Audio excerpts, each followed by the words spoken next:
La semana pasada estuvimos compartiendo acerca de la iglesia y sus propósitos. Y nos quedamos ahí en el servicio, que es uno de los propósitos de la iglesia del Señor. Y estuvimos ahí en Hechos 6, versículos 2 al 4. Pero anteriormente tenemos que decir que ahí en Hechos 4:32, capítulo 4, versículo 32, el número de creyentes iba en aumento y ellos seguían teniendo un corazón y un alma.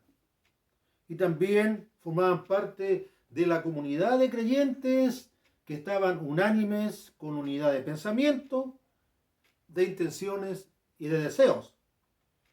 Sentían amor y responsabilidad unos por otros y compartían todas las cosas. Los creyentes contribuyeron a un gran fondo común para beneficiar a todos los que eran parte de la iglesia y que estaban en necesidad. Entonces, a medida que el tiempo fue pasando, la mayoría de aquellos que tenían mucha necesidad encontraron trabajo. Por lo tanto, algunos ya no necesitaban esa ayuda de este fondo común. Sin embargo, las viudas no podrían buscar trabajo. Y no era nada extraño que entre los no creyentes, entre los gentiles, las viudas murieran de hambre en esa época. Entonces, en el comienzo del capítulo 6, hubo una murmuración entre los griegos hacia los hebreos porque las viudas griegas eran desatendidas. Entonces, entendemos que los apóstoles servían a la palabra, es decir, la enseñanza y la predicación. Y servían a los demás en esto, en la palabra. Y otros debían entonces también servir a los demás en otras esferas que son tan importantes y tan necesarias dentro de la congregación. Y encargaron a 7 creyentes. Encargar aquí es poner a cargo, poner al frente, para ayudar, en este caso, en esta área, que era el de repartir en forma equitativa. Y a esto se le llama servicio, diaconía, mayordomía. Es decir, en esta área de distribuir y de organizar. Y ya lo dijimos, las cualidades para esta labor de servir a los demás es buen testimonio, llenos del Espíritu Santo y llenos de sabiduría. Y ahí en el capítulo 6, versículo 6, dice: a los cuales presentaron ante los apóstoles, quienes orando les impusieron las manos. Esto es, los que fueron elegidos, estas 7 personas, de entre todos, para servir a los demás, en repartir, en organizar. Y que esto es muy importante, porque la iglesia es un organismo organizado, donde nos servimos unos a otros de acuerdo a las capacidades y a las habilidades que Dios le ha dado a cada uno, y esas habilidades y capacidades las ponemos al servicio del Señor para servir a los demás. Entonces ellos, orando, los apóstoles les impusieron las manos. Este de imponer manos implica reconocer, confirmar esa labor que ellos iban a realizar. Ahora, todos nosotros, queridos hermanos y hermanas, somos llamados a servir. Todos nosotros. Y el servicio es una acción práctica. Todos nosotros, como parte de la iglesia, todos somos llamados a servir a los demás. Y hay diferentes formas, diferentes áreas. Vamos a mencionar solamente algunas. La área administrativa, logística, que tiene que ver también con provisión, la área de mantención del lugar donde nos reunimos, servir a los niños, servir en la adoración, servir en la parte musical, servir en el sonido, servir a los jóvenes, servir a las hermanas, servir en misiones, a los varones. servir también hay grupos que son de escautismo, en otras congregaciones hay grupos deportivos, también tenemos servicio a través de la intercesión, de la oración, misericordia. Entonces es un gran privilegio servir al Señor, un gran privilegio. ¿Y por qué no detuvimos un poco más acá en lo que es servicio? Porque esto es parte de la vida de la iglesia. Y todos nosotros tenemos un don. No hay nadie dentro de la iglesia que pudiera decir, yo no tengo ni un don. No, todos nosotros, Dios a todos nosotros nos ha dotado de capacidades. Y esas capacidades deben ponerse en función de los demás. Estamos viviendo un clima en la sociedad donde un clima asistencialista, donde le dejamos que otro haga las cosas.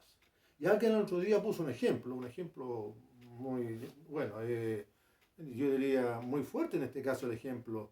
Dijo, va pasando una señora por la calle, por la vereda, y se tropieza y se cae. Y pasa otro por el lado y dice, que el Estado la ayude. O sea, le está dejando la carga al Estado, algo que él pudiera hacer. Y esto también un poco ilustra a veces que nosotros podemos estar actuando de esa manera, que dejamos que todos los demás, que otros lo hagan, pero yo no. Pero somos parte de la iglesia.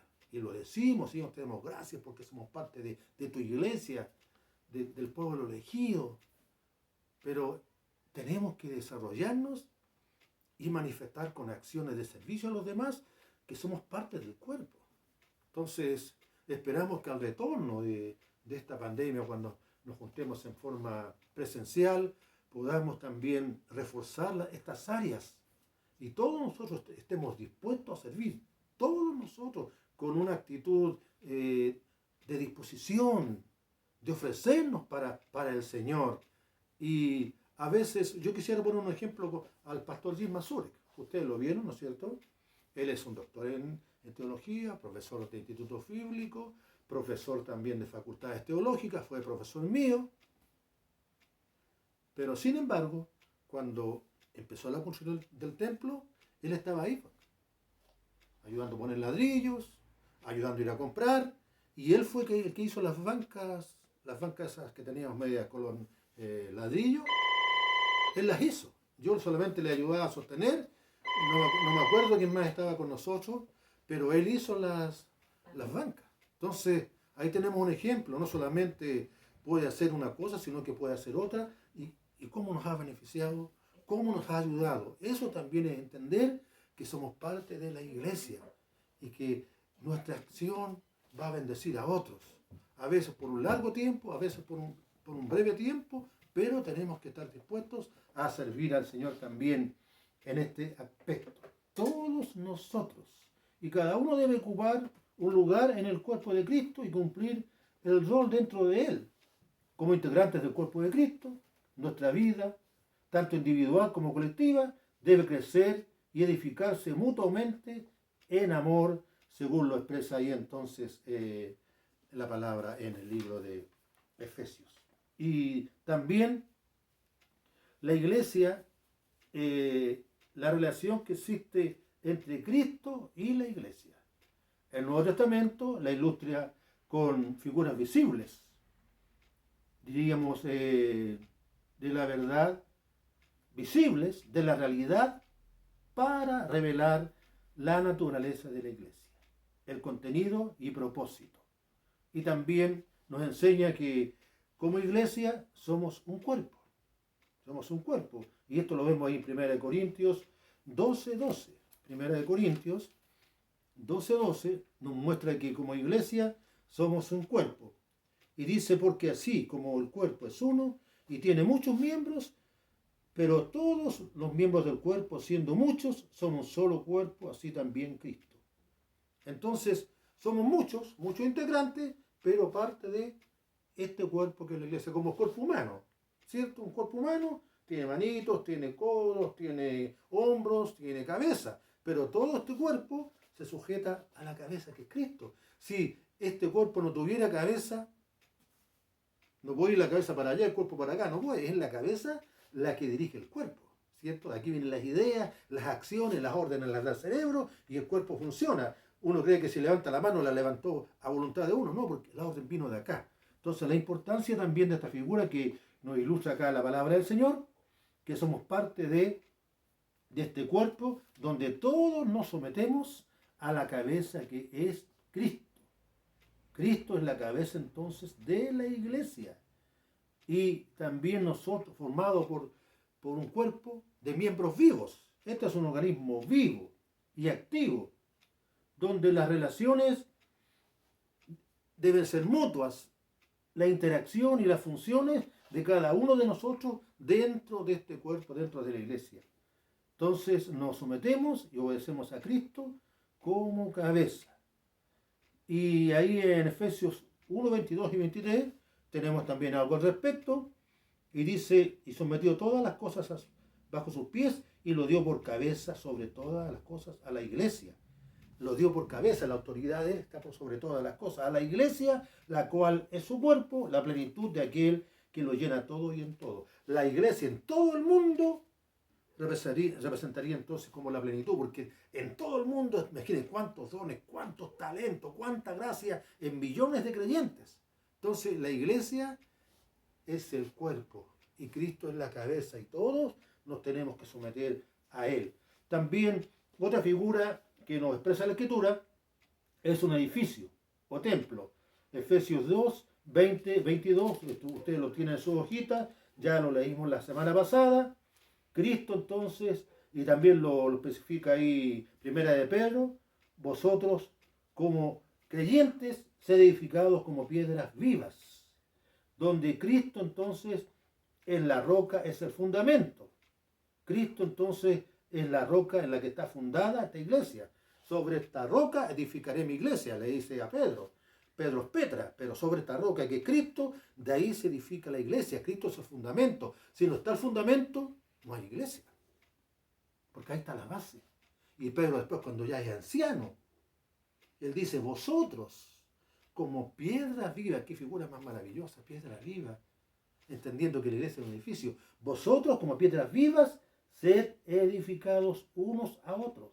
Entonces la iglesia no está fundada sobre un hombre, sobre Pedro, sobre Pablo, no, de ninguna manera, sino sobre Cristo. Y tampoco es una institución religiosa, como nosotros somos una iglesia verdadera, los mormones, no es una institución, la iglesia es un organismo donde Cristo es la cabeza.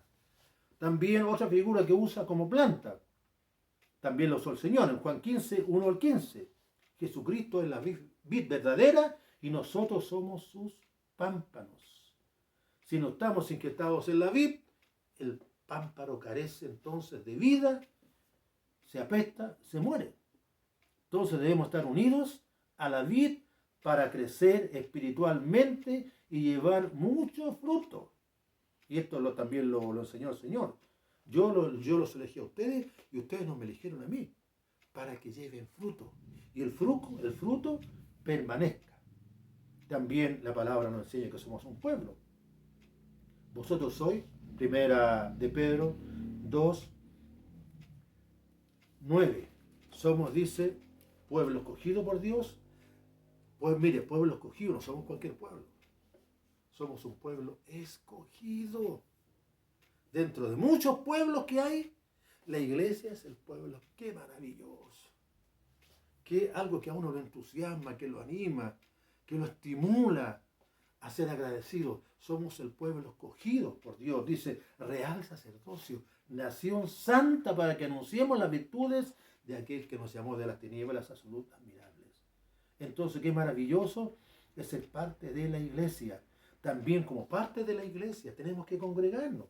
Usted lo tiene en sus hojitas. Tenemos que reunirnos. Entonces, ¿por qué? Porque al estar juntos somos edificados, nos nutrimos, tenemos comunión unos con otros.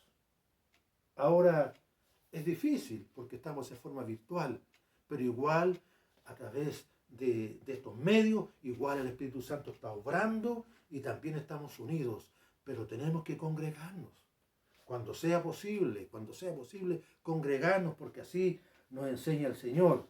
Entonces, porque ahí tenemos comunión unos con otros. Somos edificados, crecemos, somos ministrados, le ministramos a Él y Él nos ministra a nosotros. Entonces, qué maravilloso también estar juntos y estar congregados. Y eso ahora todos lo notamos, ¿cierto? Algunos dicen, pucha, me estoy solo, hoy qué pena que estoy solo, pero tenemos que congregarnos. Tenemos que nutrirnos porque somos un cuerpo, somos la iglesia del Señor. Entonces, los creyentes redimidos por la sangre de Jesús, somos miembros de la iglesia, recibimos la bendición de tener vida, alimento, crecimiento y fruto en Jesucristo, nuestro Señor. Y nuestra responsabilidad es comprometernos para servirle dentro del cuerpo de Cristo, que es la iglesia, y permanecer en él. Hasta la próxima semana, en este tiempo de reflexión, escudriñando las Escrituras.